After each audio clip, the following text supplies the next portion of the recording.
do a lower level qualification, and actually the industry don't value them anyway. So actually it's about looking at it in that perspective about the relevancy of those qualifications.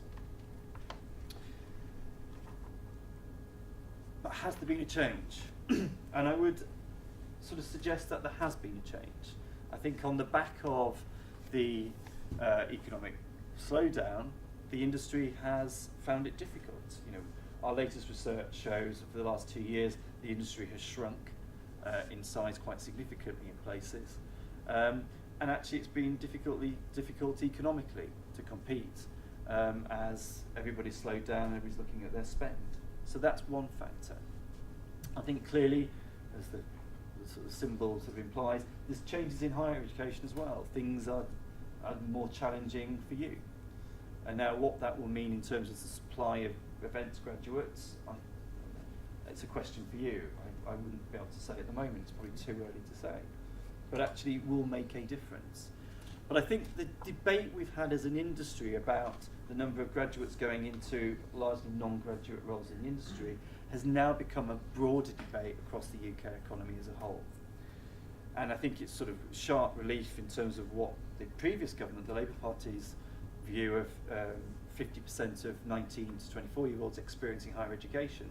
You know, a bulk of those people are not getting jobs, and if they are, they're not graduate jobs. So there's a bigger debate now within the UK about the nature of the skill set we need for our economy. And part of that, the government, the coalition government, have got an industrial strategy which very much favours STEM sectors. They favour things like aerospace. Now, despite our sector, and the broader sector, which includes events, employing 1 in 5 people, it's not there. The reason it's not there is because productivity is low. It's very low. You know, if you're looking at the average DVA contribution of somebody working, say, as a waiter or in a front-facing conference role, is about £14,000 contribution to GVA. You compare that with 400,000 for financial services. You can see why the government was, you know, fairly reluctant to attack the financial sector after the crisis. But it also says why we're not there and the challenge we've got to show about the professionalism of the sector and why we've got to really upskill and increase the productivity. So I think that's a factor. There's also a debate around the skills and the apprenticeships within the UK.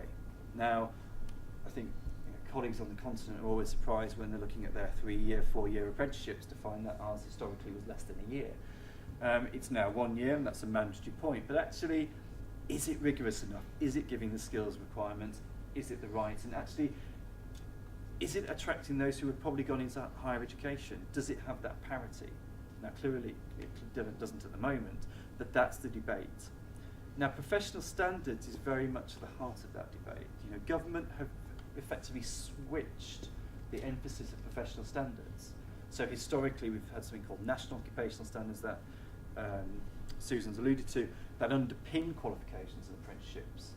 But actually going forward, the government's thinking is actually qualifications, apprenticeships, in-house training, all a part and parcel of contributing to somebody reaching a professional standard, which is set by different sectors of the economy.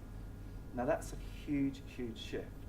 And actually I think it does present opportunities, because actually the industry currently are completely confused by the array of qualifications out there. And actually, can we get consensus behind, you know, a professional standard, which doesn't necessarily mean national occupational standards, but it does need professional standards. So therefore, that really will be a sea change in terms of how the industry themselves are being invited by government to think about their own professional standards. Now, just to pick up the point that Susan asked me to pick up, we are currently looking at a National Occupational Standards Review. Now, that isn't professional standards, but it will lead to some of those professional standards ultimately, because it's got to influence it. That's got to be done and dusted by December. There'll be a consultation, a wide consultation, that we're going out in September. And clearly we invite all of you, from a UK perspective, to feed into that and encourage others to do so. It's also taken into account, looking at Glenn, wider international things. So I'm very conscious that the Canadians have done a hell of a lot of work. So we're clearly building on that, we're not ignoring it. But actually, by doing a full consultation, it is getting employers aware of the standards, getting consensus around them, and that's really important at the same time. So hopefully on the back of that you've got some sense of the challenges as we see them within the Sector Skills Council perspective, but also I think the broader debate going on with government and the changes that might bring in terms of the way we've got qualifications and professional standards. Thank you very much. I don't know about you, but my list of questions is already quite lengthy, so thank you. And last but by no means least, I'd like to introduce Professor Rhodri Thomas, who is known to many of you, I know. Professor Thomas is Professor of Tourism and Events Policy and Head of the International Centre for Research in Events, Tourism and Hospitality at Leeds Metropolitan University.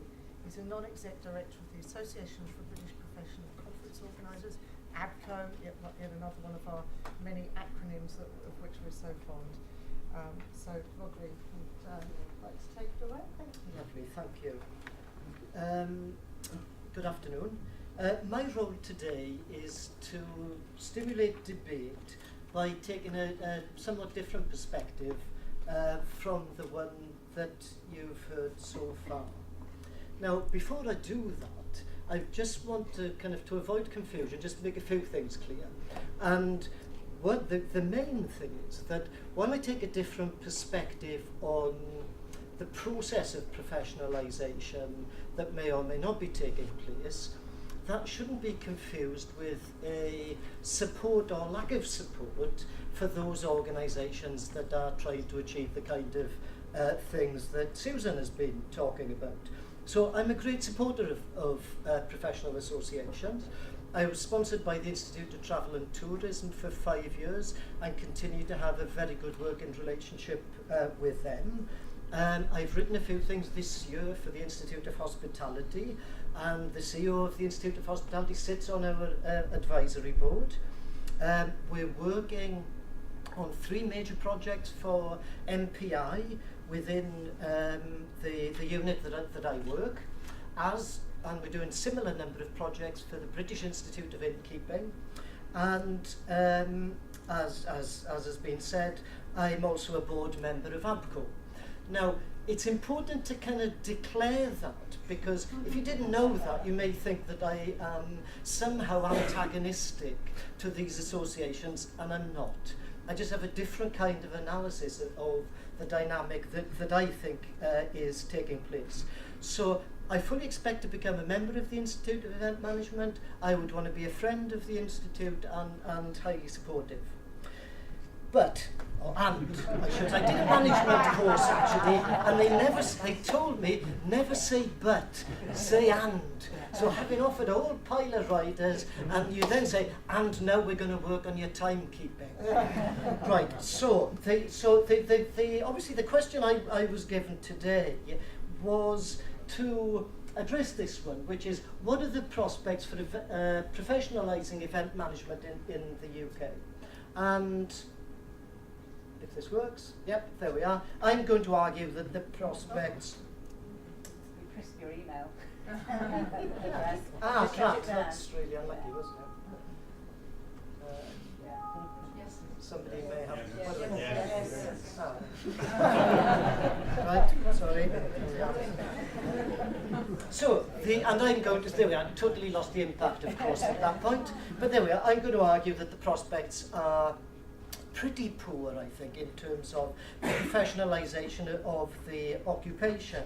And a starting point, it would seem to me, is to say, well, if we're going to talk about the professionalisation of event management, are we talking about it in some kind of meaningful way that separates it from simply doing a job or doing a job well? And I am. Because I think if all we're talking about is doing a job well, yes, I'm sure there are lots of companies and lots of individuals that would do the job well. But the notion of professionalism and the notion of professionalisation, as you know, suggests a lot more than that. So to answer some of these questions, so what are the kind of definitions of these kinds of terms, academics have typically adopted three kinds of approaches. The one that I'll focus on most is the third, the notion of corporate professionalisation. But before just going on to that, I'll comment on the others in passing, because often they're kind of brought into the debate. And the first is that people tend to say, well, if it's a profession, it has certain traits. It's a kind of an essentialist kind of approach, and there are certain characteristics that demarcate a profession from an occupation. So typically it would have CPD, it would have barriers to entry, it would have a body of knowledge, and so on and so forth. What it doesn't do, that approach, is to tell you anything about how occupations shift from being occupations to becoming professions. So what's the kind of process of professionalisation? And the classic explanation is the one that generally applies to things like law, accountancy, medicine, where the idea is that two things happen for an occupation to change. One is there's a process of occupational control. The Professional Association says you can be one or you can't be one. So you have to pass entry barriers in order to get in. If once you've got occupational control, you then seek occupational closure. If you want to remain in the club, then what you have to do is to do it in certain ways. So typically they would have a code of ethics, they would have a systems of working, and so on and so forth. What each of those does is to create a distance between us, who are in the profession, and others who are out of the profession, and there's an implied social contract in that, which is that if we're in, we undertake to do the job in a manner that is equitable, ethical, in exchange for higher social status and generally higher material reward. The difficulty with those kinds of explanations is that they don't apply, on the whole, very well anyway, to kind of modern professionalised occupations, because we operate in a system where there isn't an appetite to regulate sectors. You know, the government isn't keen to say, yes, you take charge of it. If anything, there has been over the past decades an assault on the professions. So nurses can do the work that doctors used to do, legal exec do the work that solicitors used to do, and so forth. So that doesn't seem a particularly appropriate way to understand how occupations like events might become professionalised. So people have shifted through looking at things like management consultancy, project management, marketing, and other occupations, at this notion of corporate professionalisation, and the essence is captured by that snappy little slide that I put there, where through the associations the process works, whereby the association set out to build a critical mass of consensus around their project, so in this case around the event management project, by persuading a sufficiently large number of employing organisations and consumers of the commercial merits and safeguards. So there's a distinct shift from public welfare to commercial benefits associated with professional membership.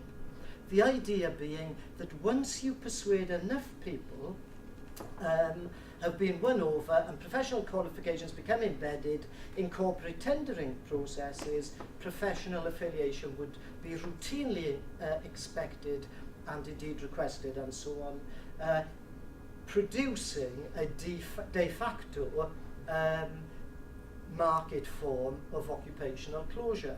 So the dimensions of that are these, so what the framework does then is to identify some of the challenges. Principally, or the first two would be these, that you must create a collective identity. Now, whether that identity, in inverted commas, is real, doesn't matter. What matters is that it's understood. So, medicine has obviously done that. Law has obviously done that. Now, actually, They don't stand up to careful scrutiny because, you know, if my partner, as it happens, is a lawyer, she's a property lawyer. Now, if I ask her about immigration law, consumer law, constitutional law, any other kind of law, then, you know, she'll have a stab at it, but it is no better a stab than I would have or you would have. She doesn't know. She does know that she's a lawyer and that her interests are served in exactly the same way as being part of this bigger collective that there's this clear sense of collective identity. The challenge in trying to achieve that is that you need to create a knowledge base, and that currently the knowledge base is fragmented. It's challenging in a commercial context because clearly some of my competitive advantage is precisely because I have certain kinds of knowledges that you don't have. Now, why would I share that? There are lots of reasons why perhaps I wouldn't share that to come to a common understanding and a common identity. The strategies that other occupations that have notionally at least become professionalised adopt are these, that typically they would have a flexible body of knowledge and credentials which recognises fairly easily tacit knowledge. So the problem that Susan was talking about, which is that you have a whole host of people who are not qualified, yet have massive amounts of tacit knowledge because they've been doing the job, need to be incorporated. So that's a challenge because, of course, you need some way, nevertheless, of discriminating between what counts and what doesn't. So it's problematic. There's a need to create multi-level entry so that actually it's embracing, but not everybody can get kind of full membership or whatever. And because it's commercial, usually corporations are involved, which of course creates its own problems when you're talking about kind of independence and the dangers of that being undermined by commercial organisations with a vested interest. And then finally, the legitimacy claims are critical, but the legitimacy claims are not dressed up as public interest, but are presented as parts of commercial interests, that by taking members of the profession, you have a qualitatively different kind of person from having somebody who is not part of the profession. So, in terms of strategy then, associations need to build then a critical mass of people who are accepting of those kinds of aspects. So what I did was to do a project that asked several questions, but the kinds of questions were, you know, what these organisations saw as the professionalisation project, what they saw as professionalism, what their strategies were, what the debates have been historically. And I interviewed at least one person from each of these organisations, and they were all very senior, so chief executive officers or directors at least. And I'm happy to go back to that if people want to talk about methods, which, given the audience, you may well do. A good starting point then, it seemed to me, was to ask what professionalism constituted from the perspective of the organisation. And these are two that are, you know, relatively typical of the others. So professionalism really means being able to deliver the desired product on time, on budget, and with the desired outcome. I would guess so, you know, if the desired outcome is a profit of X amount, a professional organisation will be able to say, this is what the outcome will be, and deliver to that outcome. The second definition is not significantly different.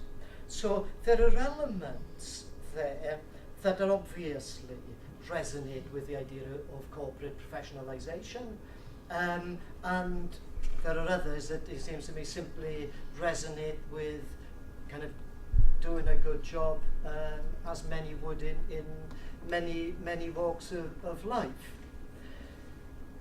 If we go back to the principles of corporate professionalisation, I think it's important to recognise where the occupation that we now clearly recognise has come from, and to recognise that the distinctiveness largely has not emerged from the leadership of professional associations.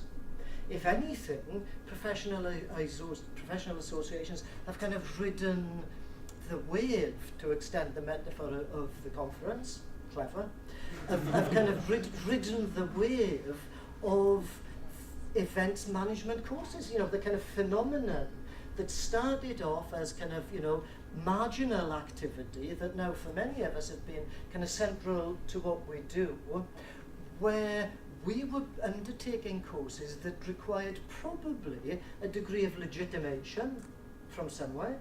Industry provided a degree of legitimation by saying, yes, gosh, we think this is great. In fact, we're going to start talking more about an event sector rather than what was called a host of other things, like conferences, the meetings, industry, festivals, and so on and so forth.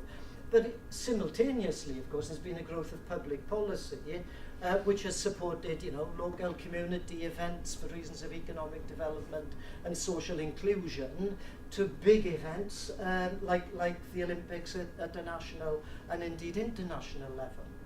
And it's significant to me that while there are things like the Business Visits and Events Partnership, the BVEP, which brings together a whole pile of associations to do with professional associations and trade bodies to do with events, that actually it started with a public sector intervention through the marketing, you know, Visit England or Visit Britain or whichever, say, look, you need to get together, rather than being led by the associations themselves. So clearly, when you see this slide, you can see, oh, I can see now why he was given, you know, some kind of counterbalance in terms of his support for associations. Because I think if we were to make an assessment of the extent to which professional associations have professionalised the sector, I would say, well, it's hard to argue that it has. You know, the numbers amount to fewer than 1,000 members probably between them. There's a persistent fragmentation of associations. There have been some mergers, but actually when you talk to associations, they don't say, yeah, we need to get rid of that and all join together and become this. And even there isn't nothing near a common identity, which I think is kind of typified by this. When asked the question about events and the event sector, the event occupation, let me answer your question. This is particularly relevant to the business event sector rather than cultural events, sporting and leisure events. And this is the rub for me. I wouldn't claim any great expertise in those areas. I don't know about that. I just know about this. And the sense throughout my conversations was that actually I'm talking about this. That's what I'm interested in.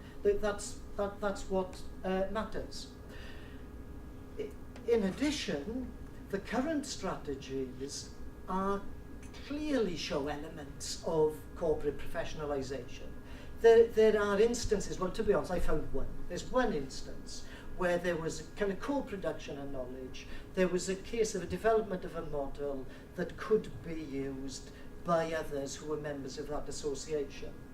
On the whole, though, when you ask at these associations, well, you know, have you talk about a body of knowledge, or I talk about a body of knowledge, has there been anything that's been produced? Has any change happened as a result of what you've done that has become common practice? And they haven't really. I think the market legitimation, in addition, is relatively weak. You know, recruiters don't expect potential employees to be members of these associations. People tendering for work don't expect that those tendering would be members of association.